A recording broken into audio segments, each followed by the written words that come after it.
With me now is the Commissioner of the Mississippi Department of Corrections, Burl Cain. He worked in Louisiana for 4 decades and then came out of retirement to lead the Mississippi Department of Corrections. Mr. Cain says he didn't come to the state for money. He came to the right state for that. Okay. But help restore order and help inmates through a religious program. And it's religious, I guess it's more of a spiritual program, but it's a religious program too. Is that right? Right. We're seeking moral rehabilitation, so moral people won't steal your lawnmower. So you got to start with that to change people's lives. And so religion is the basis for it, and we don't care what religion. We just want you to be moral. Yeah.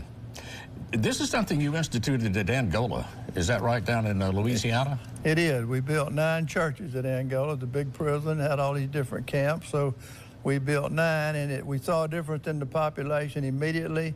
We saw that they became more moral. We had less violence, and then they were more successful when they left prison. How much trouble was that to sell this idea to the powers that be that, hey, I want to build churches here at this prison? Well, we started the seminary first, and we have one here, and we have 105 students at Parchment that's going every day to New Orleans Baptist Theological Seminary, the Parchment campus. Yeah. And so we have to have a church for them to preach in and build churches, church groups.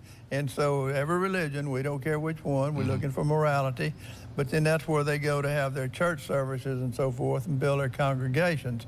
And so then we have more peace and harmony and cohesiveness in prison.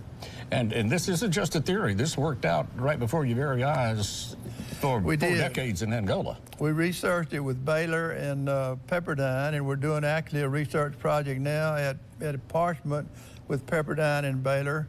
They've been on site 2 years to prove again that this really does work. And this is moving across. This is in about 30 states now, but not the church building. The seminary is. Okay. The church building is unique to Louisiana and now to Mississippi. Yeah. And this is different than having, say, a local pastor come in and do a church service on Sunday, when you've got the pastors of these churches are the inmates themselves. Is that right? That's right. And so they have their congregation, and they fight each other for congregations. Okay. Just like on the street, you know, and try to steal each other's. There's people that go to church. So anyway, it's kind of a unique thing, but it works. Yeah.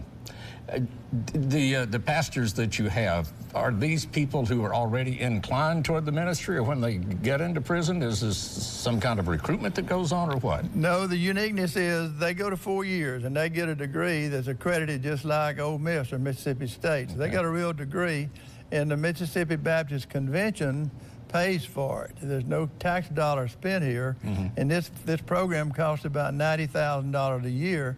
But again, it's put up by the local churches, or the churches in Mississippi are paying for it. Now, the chapels we build, we have to raise that money. We have the Mississippi Prison Chapel Foundation, and that's separate. But we find that people donate for a building a lot quicker or faster, and I think now you're looking at one of our chapels, and this is the one at, I think this is at the CMCW.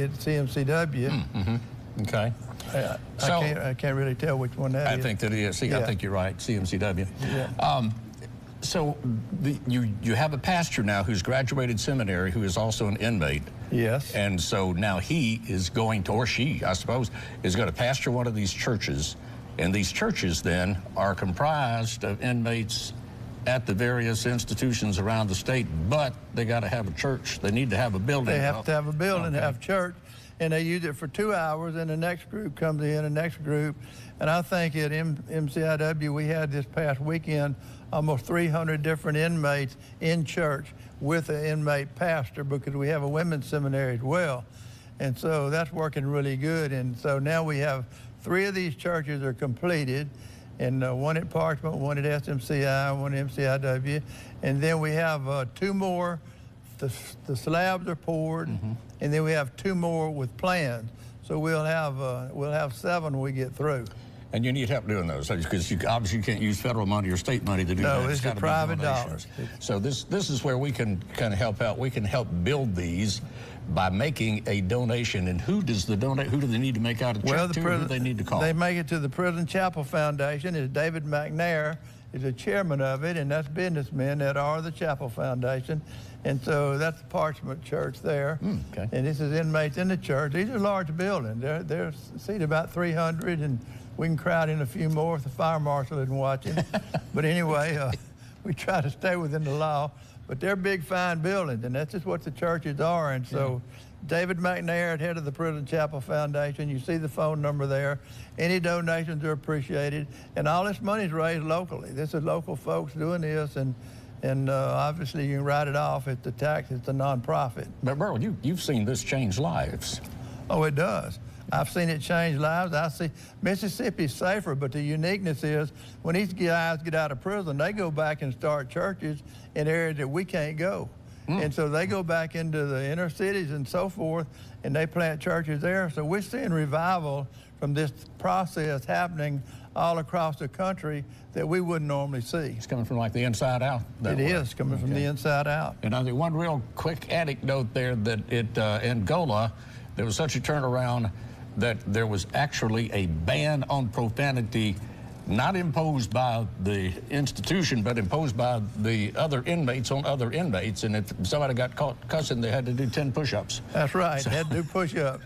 And we're getting that way in Mississippi right now. See, CMCF, they have a ban on profanity. They told me today, so we're getting there. Prisons are getting safer. All right. So anyway, let's take down that telephone number. Take this back to your church. Take it back to your Sunday school class on this coming Sunday morning, and let's talk this thing up and let's get this bill. Burl, thank you for coming out today. Thank you so much. Appreciate that.